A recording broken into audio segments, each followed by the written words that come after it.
One economist predicted Soviet Union would collapse 70 years before it happened. Explained exactly why, exactly how. Everyone called him crazy. 1920.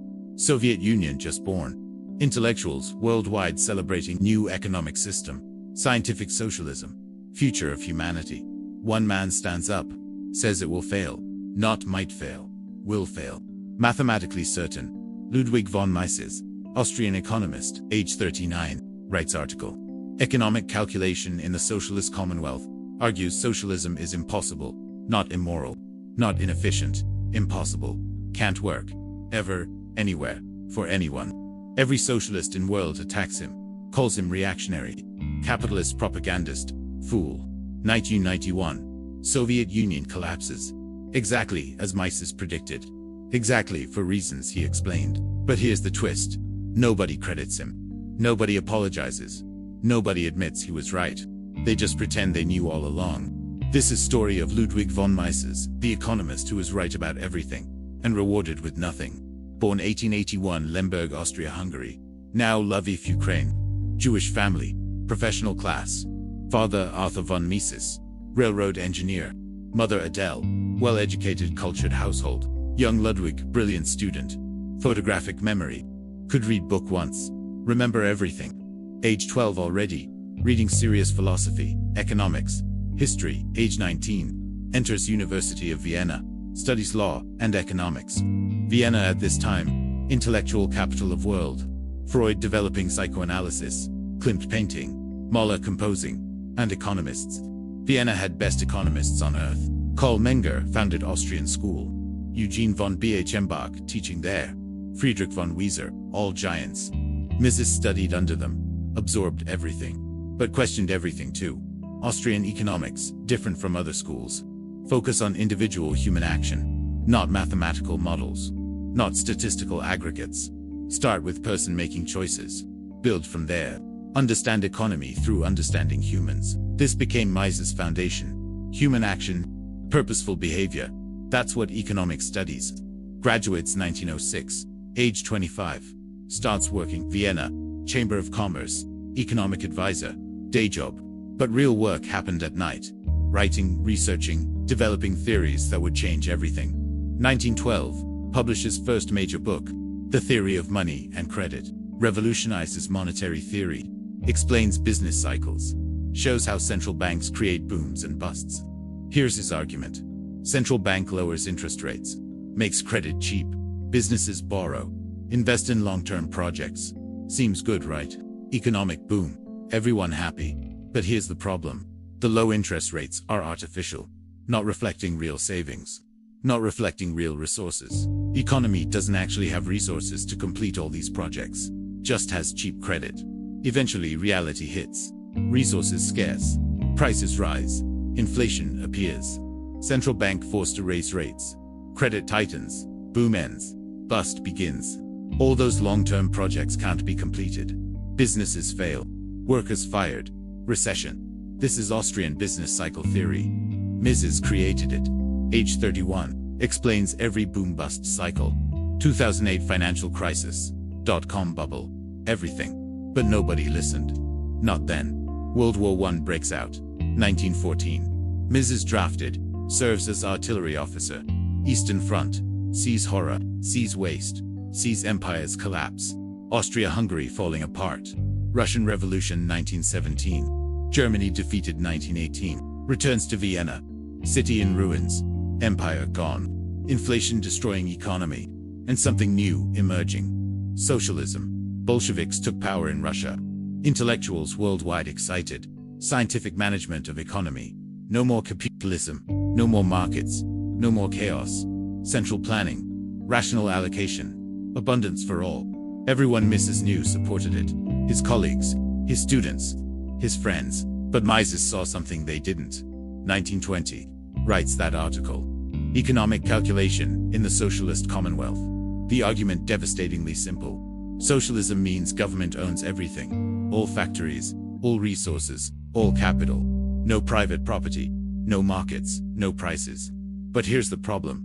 How does government know what to produce? Should they make more cars or more houses?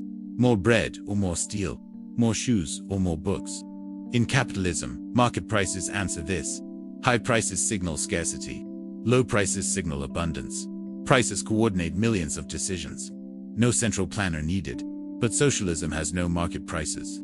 Government sets prices arbitrarily, or eliminates prices entirely. So how does government know what's scarce, what's abundant, what people actually need? They can't. Mathematically impossible.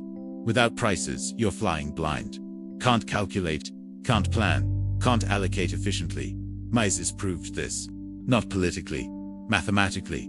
Socialism doesn't fail because people are greedy. Fails because calculation is impossible. You could have angels running socialist economy. Still fails. Because can't calculate without prices. And prices only emerge from private property and markets. Therefore socialism impossible. Not immoral. Not inefficient. Impossible. The article exploded. Every socialist economist attacked Mises. Oskar Lange, Polish economist, wrote whole book refuting Mises. Said central planners can simulate markets. Abba Lerner, British economist, agreed. Said trial and error works. Government adjusts production based on shortages and surpluses. Maurice Daub, Cambridge communist, said workers' democracy solves everything. Mises' response: you're all missing the point. Trial and error with what information? You can't see shortages without prices. Can't see surpluses without prices. Simulate markets. That's just admitting you need markets. You're not doing socialism. You're doing fake capitalism. Workers' democracy. Democracy doesn't create knowledge, doesn't generate prices, doesn't solve calculation problem. But nobody listened. Socialism was future. Mises was reactionary. Soviet Union still young, still experimenting. Give it time, it will work. Meanwhile, Mises watching Austria deteriorate. Inflation, political chaos, rise of fascism and communism. 1927, sees Nazi movement growing, sees communists gaining strength, sees Austria trapped between totalitarianisms, knows what's coming. 1934, writes another book, Theory and History, about methodology, argues economics is not physics, can't use same methods, can't run experiments on societies.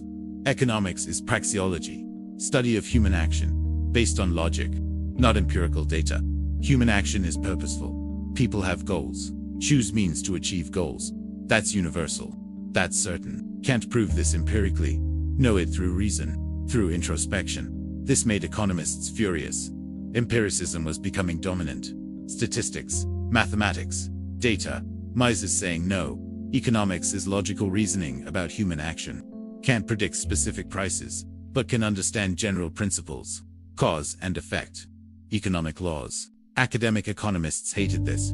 Can't get grants without empirical research. Can't publish without statistics. Mises didn't care. Truth matters more than popularity. 1938, Austria annexed by Nazi Germany. Anschluss Mises, he's Jewish, knows he's in danger. Flees to Switzerland. Geneva continues writing, teaching, warning about totalitarianism. 1940, Nazis invade France. Switzerland surrounded. Mises and wife escaped to America, age 59. Starting over. Third country. Third language. Zero money. New York tries finding academic position. Top universities, Harvard, Yale, Princeton, Columbia, all reject him. Too old, too controversial, too politically incorrect. Austrian school, out of fashion. Keynesianism rising. Government intervention popular. Mises opposed all of it. Said Keynes wrong. Said government spending destructive. Said inflation disaster. Nobody wanted to hear it. Finally gets position. New York University. Visiting professor. Not tenure track. No security. But teaches graduate seminar. Free to anyone. Thursday evenings. Students flock to it. From everywhere. Not for credit. For knowledge. These students become future libertarian movement. Murray Rothbard. Israel Kirzner. George Reisman. Ralph Ryko. Mises teaching them Austrian economics. Praxeology. Sound money. Free markets. Meanwhile, writing his masterpiece. 1949. Publishes Human Action. 874 pages. Complete treatise on economics. Everything in one book. Theory of money. Business cycles. Calculation problem. Capital theory. Methodology. Most important economics book of 20th century. Reviews mixed. Academic economists dismiss it. No mathematics. No empirical data. Just logic. But outside academia, different story. Businessmen love it. Investors study it. Entrepreneurs apply it. Because it works. Explains reality. Predicts consequences. Post-war. Boom happening. Government spending. Inflation. Easy credit. Mises warns. This ends in crisis. Always does. Austrian business cycle theory. Nobody listens. Keynesians say boom permanent. Government spending good. No more recessions. 1950s pass. Boom continues. Mises looks wrong. 1960s. Still booming. Mises still warning. 1970s boom cracks. Inflation rising. Growth slowing. Stagflation. Keynesianism can't explain it. Their model's broken. Austrian theory explains perfectly. Government created boom through inflation. Now paying price. Mises vindicated again. Again nobody credits him. 1973. Dies. Age 92. New York. Never got Nobel Prize. Never got tenured professorship at top university. Never got wealthy from ideas. But his students carried torch. His books kept selling. His theories kept working. 1980s. Soviet Union struggling. Economy failing. Shortages everywhere. Exactly as Mises predicted. Calculation problem, destroying them. Can't know what to produce. Bread surpluses. Meat shortages. Too many shoes. Not enough cars. Complete chaos. Central planning collapsing. 1989. Berlin Wall falls. 1991. Soviet Union dissolves. 71 years after Mises said it would happen. For exact reasons he explained. The calculation problem killed them. Just like he said. But here's the really infuriating part. Western economists claimed they predicted this. Said they always knew socialism couldn't work. Liars. All of them. Paul Samuelson, most famous economist of century, wrote textbook used everywhere. His book said Soviet economy growing faster than America. Said it would overtake us. Revised edition after edition. Every time Soviet Union still supposed to overtake America. Never did. Soviet Union collapses. Samuelson quietly drops those predictions from next edition. Never mentions Mises. Never admits mistake. Never apologizes. That's academic economics. Never wrong. Just updating models. Meanwhile, Mises called it in 1920. Explained mechanism. Gave timeline. Perfect prediction. Perfect explanation. Credit zero. Because Mises wasn't part of club.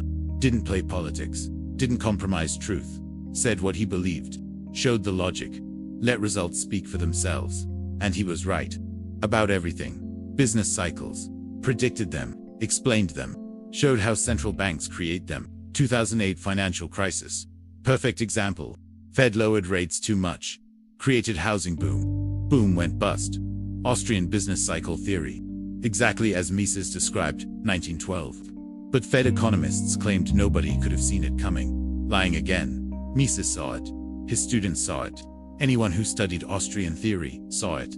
But Austrian economics, not taught at universities. Not prestigious. Not mainstream. So crisis surprised everyone who mattered. Everyone making decisions. Everyone in power. And same thing will happen next time. Because they still don't listen. Socialism, Mises said it's impossible. Proved it mathematically. But modern socialists say he's wrong. Say Nordic countries prove socialism works. Except Nordic countries aren't socialist. Free markets. Private property. Just high taxes and welfare. That's not socialism. That's capitalism with redistribution. Real socialism tried in Venezuela. Government took over everything. Set prices. Centrally planned. Result exactly what Mises predicted. Shortages. Starvation. Economic collapse. Calculation problem destroying them. Can't allocate resources without prices. But socialist economists say it's because of sanctions. Sabotage. Not real socialism. Same excuses. Different decade. Same ignorance.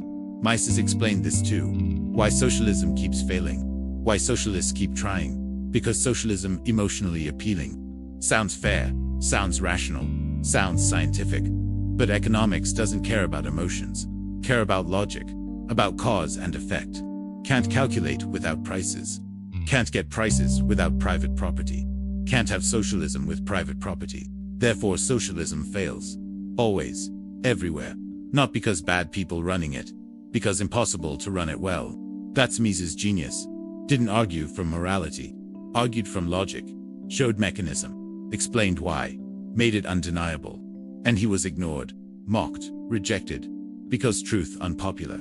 Power doesn't like being questioned. Mises questioned everything. Government, central banks, socialism, intervention, inflation, all the things powerful people rely on. So they marginalized him, denied him positions, ignored his warnings, until too late, until crises hit, until predictions came true. Then they claimed they knew all along. That's tragedy of Ludwig von Mises. Not that he was wrong, that he was right, and nobody cared. Today, Austrian school, tiny. Few universities teach it. Few economists study it. Mainstream economics all Keynesian, all interventionist, all wrong. Still teaching same mistakes that caused 2008. Still printing money. Still inflating bubbles. Next, crisis coming. Austrian theory predicts it. Same mechanism. Same causes. Will mainstream economists see it coming? No, never do. Will they blame Austrian theory for not warning them? Probably. Will they learn from Mises? Doubt it. Because learning means admitting wrong, means questioning assumptions, means losing power. Easier to ignore, marginalize, pretend Austrian economics doesn't exist. But reality doesn't care what economists believe. Business cycles still happen. Socialism still fails. Inflation still destroys savings. Mises explained why, showed the logic, proved the math. You can ignore him, but can't ignore consequences. That's real legacy of Ludwig von Mises. Not fame, not prizes, not recognition. Truth, pure, uncompromising, eternal. He figured out how economies really work, why interventions fail, why socialism impossible. And he was right. Being right isn't enough in academia. Need to be popular, need to serve power, need to go along. Mises refused, paid the price, died without recognition, but his ideas survived. His students spread them. His books still read, because truth has a way of surfacing. Eventually, slowly, despite opposition, every crisis proves Austrian theory right.